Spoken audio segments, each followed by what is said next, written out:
prophecy of the seal of God. In the Bible prophecy, it talks about 144,000 being sealed and having the seal of the living God in the foreheads. And this is a fulfillment of people coming to the knowledge of Christ.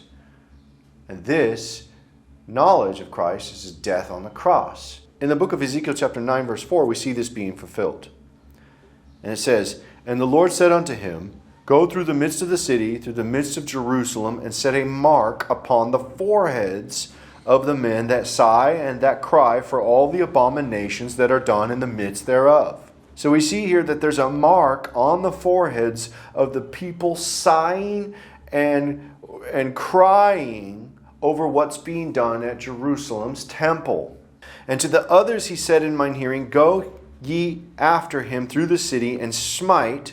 Let not your eye spare, neither have ye pity. Slay utterly old and young, both maids and little children and women, but come not near any man upon whom is the mark.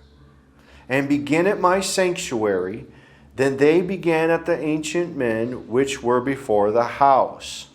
Those weeping and mourning over the abominations are done at the third temple get sealed with the mark in their forehead. And that word in the Hebrew is the word tav.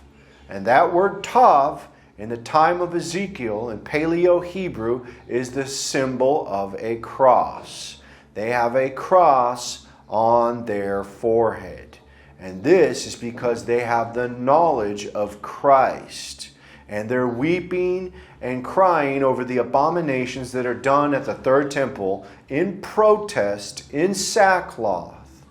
And they have no part with what's going on at that temple.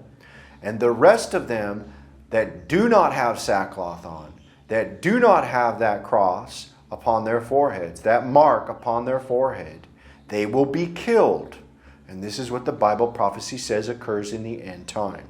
And looking to the Tav in the time of Ezekiel, in archaeology, we see that the Tel Dan stele contains writing during the 9th century BC. And we see the letter Tav here, the letter T, which is the letter Tav, and the word for Tav, which means mark, that's in the book of Ezekiel chapter 9.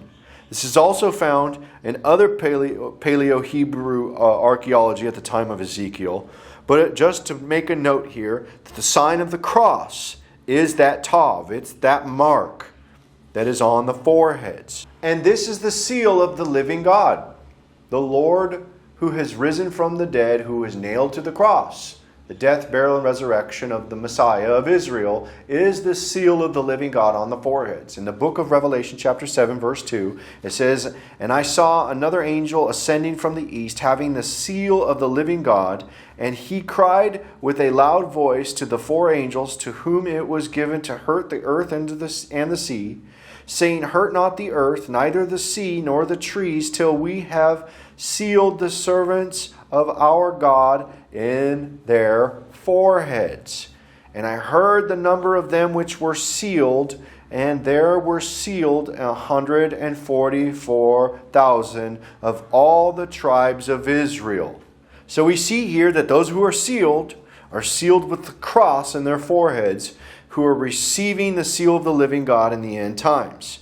And there are two types of marks in the end times. The seal of the living God, which is the mark, the Tav that is spoken about in Ezekiel and is spoken about in the book of Revelation. And there is the mark of the beast. There's two options here. In the book of Revelation chapter 13 verse 8 it says, "And all that dwell upon the earth shall worship him whose names are not written in the book of life of the Lamb slain from the foundation of the world." So it says here that those names who are not written in the book of life, those who do not have the seal of God, those who do not have their names written in the book of life are those who do not have the seal of God. And those people worship the beast when they end up taking his mark in their forehead or in their hand. Revelation chapter 13 verse 16. "And he causeth all, both small and great, rich and poor, free and bond, to receive a mark in their right hand or in their foreheads." You see here that those who reject the death of Christ as the Lamb, who do not have their name written in the Lamb's book of life, they worship the beast and take a mark in their right hand or in their foreheads. This is those who do not have the seal of the living God, who worship the beast. In the book of Revelation, chapter 7, verse 3, going over this again, it says, saying, hurt not the earth, neither the sea, nor the trees, till we have sealed the servants of our God in their foreheads. And this is the same account in the book of Ezekiel, chapter 9, verse 4, where they are sealed with the mark. It says, and the Lord said unto him, go through the midst of the city and through the midst of Jerusalem, and set a mark upon the foreheads of the men that sigh and that cry for all the abominations that be done in the midst thereof. So we know that there's protection of God within this seal in their forehead. The Lord says those with the seal of God in their foreheads in the end times will be protected. Will be protected from the plagues. In the book of Ezekiel chapter 9, verse 6, a part of the plague is the death by the sword. Slay utterly old and young, both maids and little children and women, but come not near any man upon whom is the mark. And begin at my sanctuary. Then they began at the ancient men which were before the house.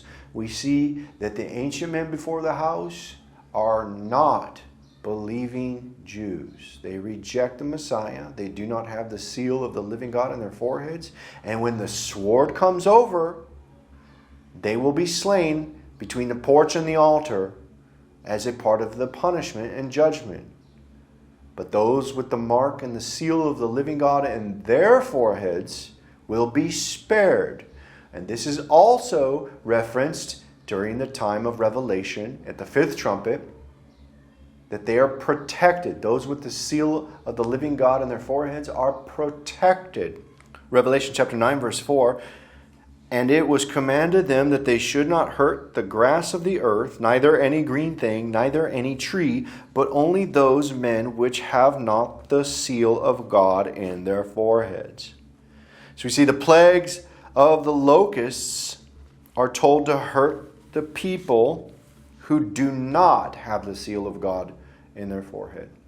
That means that the seal of the living God in the foreheads is protecting people from the plagues, just like the time of Egypt.